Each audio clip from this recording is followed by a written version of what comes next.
Thiago Marreta ou Jon Jones? Quem é o melhor nos números? É isso que a gente vai descobrir aqui no vídeo de hoje, pelo menos nos números, né? Como eu já disse no vídeo de ontem, não quer dizer muita coisa, não quer dizer que o cara vai ganhar ou perder, é simplesmente os números, os fatos, as estatísticas, que é bom para a gente pelo menos se guiar em algo concreto num esporte que é tão subjetivo. Então, esse aviso dado.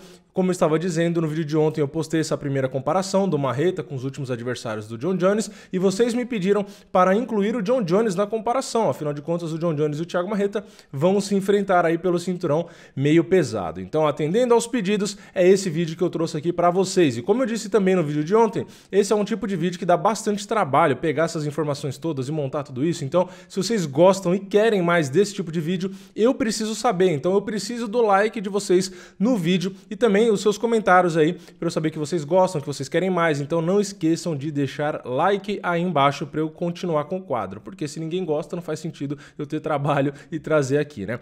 Então vamos lá, vamos começar no primeiro gráfico com a precisão na luta em pé, ou seja, é aquela quantidade de golpes que os atletas disparam e quantos por cento desses golpes são os golpes que eles conseguem conectar, né? Qual a precisão deles? Então, olhando o gráfico aí, temos na primeira posição com 57% o atual campeão meio pesado. Jon Jones é o líder nesse quesito com 57%. No gráfico do vídeo de ontem, o líder era o Thiago Marreta junto com o Daniel Cormier com 51%, que é os dois números aí que a gente consegue ver no gráfico. Então, a inclusão de Jon Jones vai aparecer sempre para vocês aí com o gráfico verde e o Thiago Marreta com o gráfico laranja. O Jon Jones lidera esse quesito, 6% a mais que o Thiago Marreta, que é o segundo colocado, aí empatado com o Daniel Cormier. Então, Jon Jones já começou na frente aí logo no primeiro gráfico. Vamos agora para o segundo quesito, que é a precisão, só que na luta agarrada. Só que a luta agarrada aqui, né, os dados que o UFC coleta, é a quantidade de quedas que os atletas tentam e quantas quedas eles têm sucesso, quantas vezes eles conseguem realmente aplicar a queda. Então também é uma porcentagem e temos aí na liderança Jon Jones de novo. Jon Jones empatado em primeiro lugar com 47% de precisão em relação às quedas tentadas versus aí as quedas conseguidas, né? Então o aproveitamento do Jon Jones é o primeiro colocado aí em empate com o Daniel Cormier, e o Marreta, como vocês já devem ter visto no vídeo de ontem, tem 40%, então ele está lá 7% abaixo do Jon Jones. Vamos agora para o terceiro quesito, que é golpes significativos conectados por minuto, e aí como vocês podem ver na tela, o Thiago Marreta permanece na primeira posição. Ele tem 5 golpes conectados por minuto contra a média de 4 golpes,48 do Jon Jones, mas observem como o Jon Jones também é muito bom nessa métrica, afinal de contas ele está na frente de todos os outros nomes que aparecem aí no gráfico, Gustafsson, Daniel Cormier, Glover Teixeira, Anthony Smith e mesmo Ovin Sanprou. Então, Jon Jones não é o líder nesse quesito, mas tem uma média excelente, lembrando que ele não é um trocador como o Thiago Marreta, não é o carro-chefe do Jon Jones a trocação, e mesmo assim ele tem um número melhor do que muitos trocadores que aparecem aí no gráfico, né? Próximo gráfico agora são os golpes significativos absorvidos, ou seja, quantos golpes em média o lutador recebe por minuto. Então nesse gráfico, quanto menor o número, melhor, né? Afinal de contas você é menos atingido. O líder era o Thiago Marreta no vídeo de ontem, no gráfico de ontem, mas incluindo o Jon Jones tem um número ainda melhor. Jon Jones é atingido por apenas 2,05 golpes por minuto, a média, claro, né? E o Thiago Marreta ficou na segunda posição com 2,16. Então, tanto o Jon Jones quanto o Thiago Marreta têm um número excelente. Eles são pouco golpeados, né? Mas o Jon Jones roubou aí a primeira posição do Thiago Marreta. Vamos agora para o próximo gráfico, que é a defesa dos golpes significativos. Então, tem os golpes absorvidos, que é quando o cara é atingido, e agora a gente vai ter a defesa dos golpes. Então, é quando um adversário golpeia, mas você consegue se defender. Então, você não recebe o golpe, você não é atingido, entre aspas, né? O golpe é defendido. Então,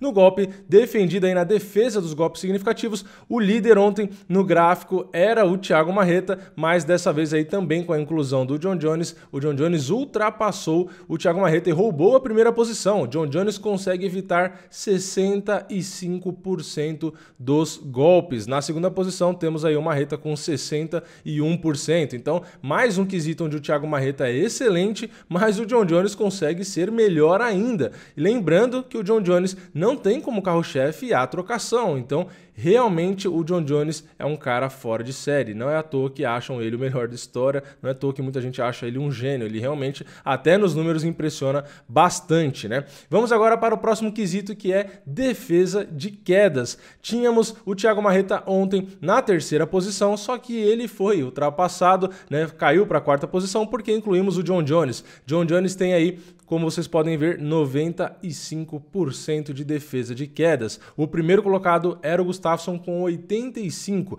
Jon Jones sendo incluído aí no gráfico, ele tem 10% a mais que o segundo colocado. Então, Jon Jones é quase perfeito na defesa de quedas. Já tomou quedas, inclusive, do próprio Gustafsson, já tomou também do Daniel Cormier, mas proporcionalmente aí, né, a quantidade de vezes que tentaram derrubar ele e quantas vezes ele caiu, realmente é absurda a porcentagem que ele tem de defesa, 95%. Jon Jones é muito bom defendendo quedas. No próximo quesito agora temos o inverso, quedas aplicadas. Então, incluindo Jon Jones aí nesse cálculo, ele ficou na segunda posição, apenas atrás de Glover Teixeira. O brasileiro Glover consegue aplicar mais quedas, né? Ele tem mais volume ali, ele usa mais até as quedas do que o próprio Jon Jones, pelo menos segundo o número. Jon Jones então está na segunda posição e o Marreta tem apenas uma queda em média a cada 15 minutos, mas lembrando que não faz parte do jogo do Marreta, como faz, por exemplo, para o Jon Jones e para o Glover Teixeira. As quedas fazem parte do jogo deles dois e também do Daniel Cormier, por exemplo. Então os três ali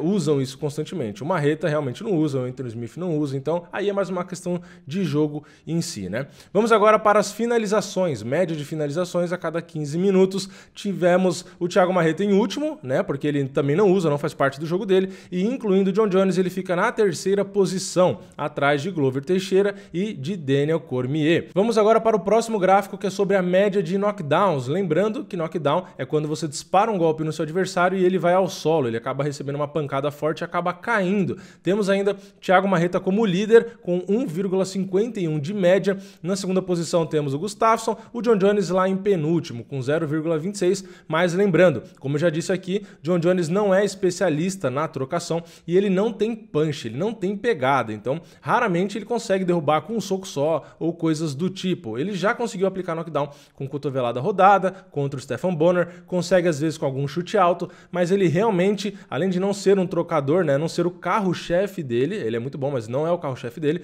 ele também não tem pegada, isso não adianta. Ele não bate tão pesado quanto o Marreta, não bate tão pesado quanto o Anthony Smith, ou mesmo o Anthony Johnson, que era um cara do meio pesado, que tinha muita pegada. Então, o Jon Jones não tem essa característica, então é normal que ele esteja lá embaixo nesse gráfico, né? E agora nos próximos 3 gráficos são as vitórias por nocaute, decisão ou finalização. Então, não é necessariamente se o cara é melhor ou pior, né? Porque aqui a gente só está comparando quanto cada um ganhou. Então aí entra a questão de jogo, porque um vai finalizar mais, o outro vai nocautear mais. É só pra gente ter a noção aí da diferença. Então isso aqui, esses 3 gráficos não servem para comparar performance entre eles, né? Então vamos lá. O primeiro, vitórias por nocaute. Thiago Marreta é o líder com 71% e o Jon Jones sendo adicionado a esse gráfico, ele fica na última posição. Ele é o cara que menos nocauteia menos que o Daniel Cormier. Então Jon Jones com 43% das vitórias por nocaute.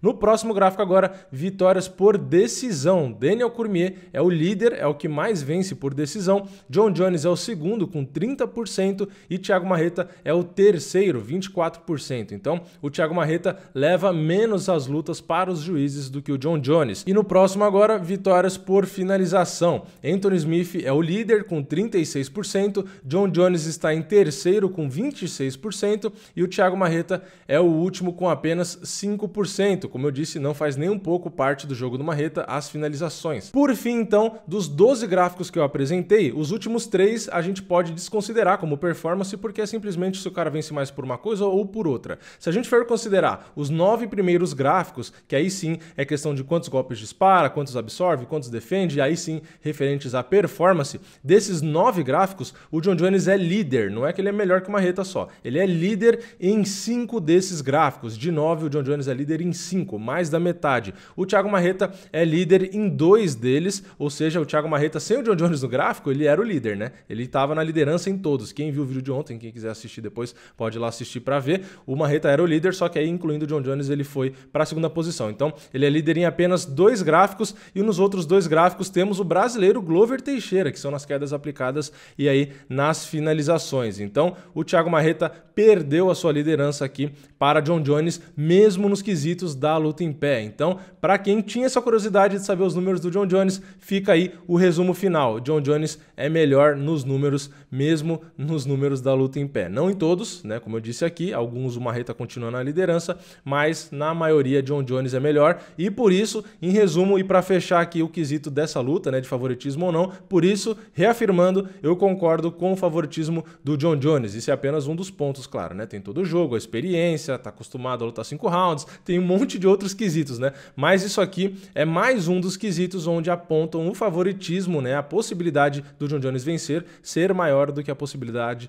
do Thiago Marreta, mas como eu disse no vídeo de ontem também, o Marreta é muito perigoso para o Jon Jones, principalmente por conta da força que ele tem, por conta da agressividade. Então é isso que ele tem que explorar se ele quiser vencer, mas nos números, Jon Jones é sim superior a todos os outros, como vocês puderam observar. Então é isso. Se vocês gostaram desse vídeo, como eu disse, por favor, deixa o like aí embaixo, recomenda esse vídeo, né? Compartilha esse vídeo com seus amigos, manda aí no WhatsApp para todo mundo e mostra para eles como o Jon Jones realmente é um cara fora de série, beleza? Então se inscreve aí, ativa o sininho, eu vejo vocês na próxima. É nóis, valeu, falou!